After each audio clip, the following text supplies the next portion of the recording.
Hello YouTube! Hey guys, it's Fletch. Welcome back to the Big Sky Tactical Channel here in Big Sky Country, also known as Montana. And welcome back to my reloading table. Today guys, I'm going to be continuing on my series of videos about return of the alpha male. And as you can tell from the title, it is Daddy's Girl. And the purpose of this video is to, much like the rite of passage video, which was the first one that I did in the series, and I'll put a link to it here and you can click on it, and if you'd like you can watch it when this one is done. But you can go back and watch that. And also you probably need to know what I consider to be a true alpha male. And it's not, in my opinion, and of course it's just that, you're certainly welcome to disagree with me, but in my opinion it's a lot more than, just being, the, biggest cock on the block, or, whatever you want to say. Yeah, I know that's vulgar or whatever, but, as much as possible, I believe in, just saying it the way that it is. And so, it is so much more than, just, the Ted Nugent alpha male type lifestyle. So go back and if you watch, the first, 3 to 5 minutes of that one, you'll see where I'm coming from. So having said that, what do I mean by Daddy's Girl? Well, the first thing in that in my opinion, that we as men and as fathers need to be doing is making sure that by leading by example, that we are exemplifying to our little girls, our teenage daughters, and so that they can become the type of ladies and women that our society needs nowadays. And as a father, that is very important, in my opinion. There are, several studies, and yes, guys, I know you can, find a study that'll say just about anything. But there are studies that have shown that, for young ladies, that a lot of times the reason why, that they stay in abusive relationships or allow themselves to, saying allow themselves doesn't really sound right, but having been in law enforcement, you've got the battered wife syndrome, and so that I'm talking more of a clinical definition when I say when they allow themselves to be in that situation, because no one would knowingly sign up for that and say, yes, this is what I want, but, nonetheless, moving on. They allow themselves to be in that situation with an abusive boyfriend or an abusive husband. And a lot of that can go back to and be traced and related to what their relationship was with their father and what their own self-worth is. And, I'll roll in a picture, right about now.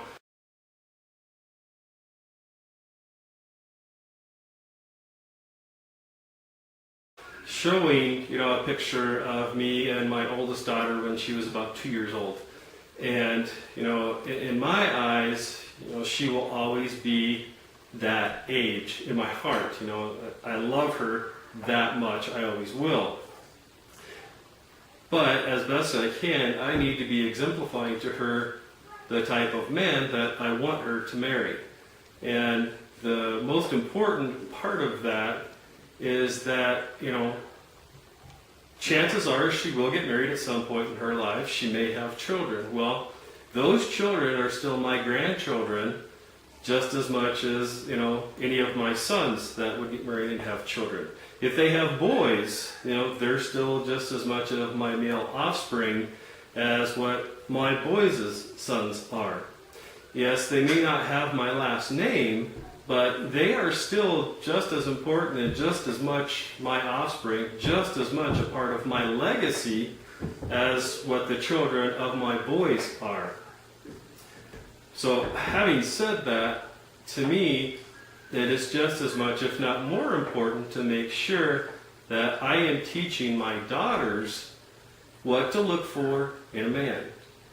And, just like we talked about with the rite of passage, a man that lives by a code of conduct, a man that has clearly defined morals, a man that, doesn't wallow around in gray all the time, and what's the word I'm looking for here?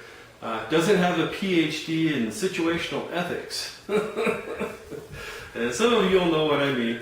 But it is paramount that we as fathers, and it could be even being a grandfather, some of you guys out there, I know I've got some older subscribers, and those of you that are grandfathers out there, start investing in your granddaughters. They are just as important as your grandsons to the future of our country. And here's what I mean by that. If you're not teaching your daughter what a true alpha male is, and what to look for in a man to know whether or not he's a true alpha male or not, she's not going to know, what to do. In so much as, specifically looking for a true alpha male. Someone that's going to, love her with all of his heart, put her, other than his relationship with God, he's going to put her first and foremost importance in his life. He's willing to lay down his life for her, that type of love for her. And also, all of those other things that you want someone teaching your grandsons. And, not that there would be anything quote unquote wrong with it, or, I don't know what the word I'm looking for here is, if your daughter goes out and marries someone that's not a true alpha male, that is going to affect the relationship that you have with your future son-in-law. That is going to affect the relationship that you have with your grandson at a later time. If your daughter, marries someone that is, the polar opposite of you and what you've taught your children, then you're going to have a hard time passing on that legacy. Is that, maybe going to happen, just from, natural selection or whatever on an occasional basis? Sure it is, absolutely. But by the same token, there's a lot less chance of it if you have a good relationship with your daughter. If you have a good relationship with your daughter, chances are that she will look for a man that was like you. And if you are exemplifying those traits to her and talking to her about those things and what it means to be a man and what she should be looking for in a prospective husband, that is definitely, in my opinion, the father's role. It is the mother's role to be teaching her how to be the wife that a true alpha male would be looking for, but it is the father's role to teach her what a true alpha male is, how he walks, how he talks, how he acts, and so that it is clearly defined for her so that she has no question about, what kind of man that it would be in her best interest and the best interest of her children to marry. And also, if you are raising your young men to be modern day knights or true alpha males, then she is also going to see that exemplified in her brothers. Her brothers will love her, and she will love her brothers. And she will want to marry a man that her brothers like, because then she knows that, that he, quote unquote, fits in. That's probably kind of a loose translation in a way, but in my mind that makes sense. That, if the mother and the sons like, the prospective man that a daughter is considering entering into a relationship with, that's generally a pretty good indicator that he's probably a pretty good guy. If all of the brothers, because chances are they're going to be about the same age, and, if the guy's a real, asshole or whatever, she's probably doesn't really know him or doesn't really understand him in a way that she needs to really make that decision. And by the way, I'm sure someone's going to want to roll in and say, "Oh my gosh, Fletch, you claim to be a Christian on your channel, but yet you use this vulgar language in some of your videos because you just said asshole." Yeah, I did. In my opinion, and again, it's just that. It is what it is, and there's a time to be politically correct. There is a time to, there's a time that a $3 word will suffice, and there's a time when a 25-cent word will suffice. And if I feel that in order to fully get across the exact meaning of what I'm saying, if it means to be a little vulgar, then that's what I'm going to do. Plus, I'm sure it's like, well, some Christian you are, you're running around cussing. Well, don't even get me started on that. I guess I would surmise that to say that I love Jesus with all of my heart. I hate religion with a passion. And in my mind, there is definitely a difference between the two of those things. And I'll just leave it at that. So if that's, if you're offended by that, I'm sorry. But I'm not sorry. I'm sorry that you're offended because, you're watching my video and you're important to me. But I'm not sorry if, my opinion on that offends you. I'm entitled to my opinion and you're entitled to your opinion. And, that's just the way I look at it. So, getting back to the concept of Daddy's girl. It is paramount that we are demonstrating to our daughters, one, as being a true alpha male. You're leading by example. And guys, that does not mean being perfect by any means. And it definitely doesn't mean either that, you have this attitude that you're the king of the castle and that your wife and children are just there to serve your every need. It's actually, in my opinion, just the opposite of that.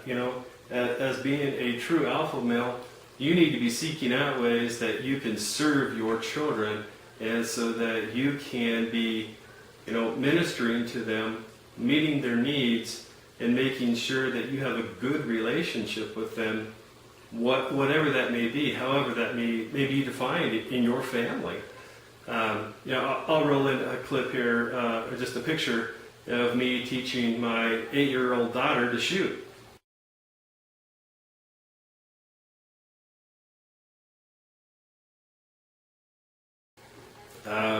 She loves going to the range with her dad. Not even so much that she really enjoys shooting, because in a lot of ways she doesn't. Unfortunately, she's cross-eye dominant, and so, whichever eye she tries to look down the scope with, it's the opposite of whether she's holding it left or right-handed, and so it frustrates her when she tries to shoot. But she still enjoys spending time with Dad.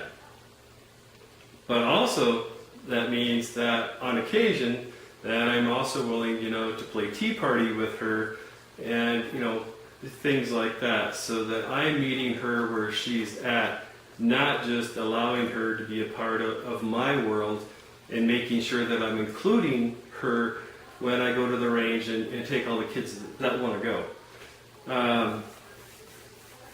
So,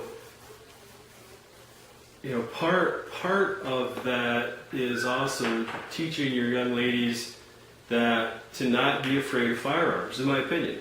They need to be taught to respect them, that they are tools that can be used for good or evil.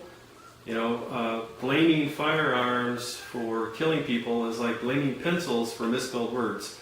It's all in who the person is that's holding the weapon. And, also getting back to, the spouse that your daughter chooses, that's also very important, because, if your daughter marries, some person that has never held a firearm in their life.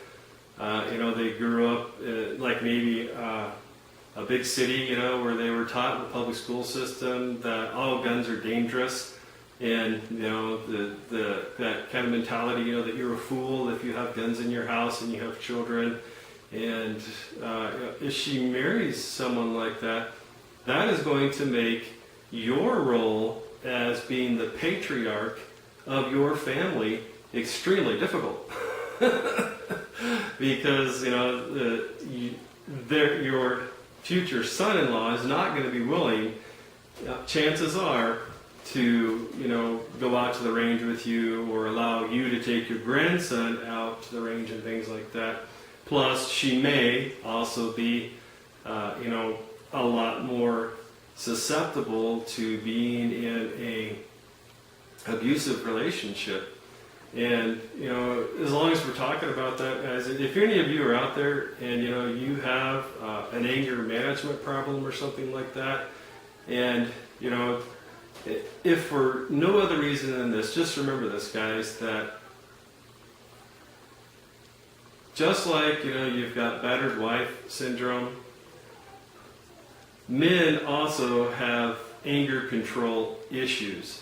And while they're doing it, it's almost kind of like they become a different person while they're mad. But then when they calm down, they're remorseful, they're sorry, they honestly mean it. But if you, as the man that is doing it, is not willing to go out and get help to stop doing it, then you're not really sorry. And not only that, but that is what you are modeling to your daughter.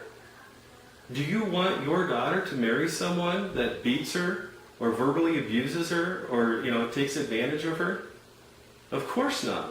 But yet, if you are doing that to her now in your house or to your wife now, that is the example that you are giving your daughter. And chances are that is, whether she cognitively, as an active thought process goes out and says, I'm going to go out and pick a man that verbally abuses me and treats me poorly. No. But on a subconscious level, a lot of times that is still the end result. And, I just can't stress it enough, guys, that your daughters are just as important to the legacy that you leave behind as your young men are. And, they are still your offspring, your grandchildren from your daughter. Just because they don't have your last name does not mean that you cannot be as important and, pass on as much, if not more, legacy to them as you do the children of your boys. Hey guys, also, real quick, I wanted to mention this. Just like raising a modern day knight, in my opinion, would or could be a good place to start to give you some help getting started with doing something like this in a rite of passage type application for young men. There is also a book called Raising a Modern Day Princess, which presents the same take, the same stance, but a lot of it is presented in the ways that the mother should be teaching her daughters how to be, a good wife or a good adult female in society. Get out of here, fly. That is going to be, a matriarch in her family to come, hopefully. Again, it's called Raising a Modern Day Princess. And I don't have a copy of it here to show you what the cover looks like or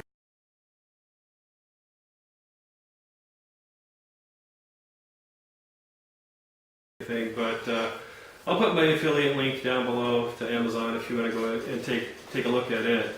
But again, it teaches the same thing, the same ceremonies, 3 ceremonies throughout her lifetime, the importance of teaching her morals, the importance of teaching her a code of conduct, things like that, so that she is also learning, that it's graduated out, through the 3-step process into becoming, into becoming womanhood, or into womanhood, I guess is the way to say that.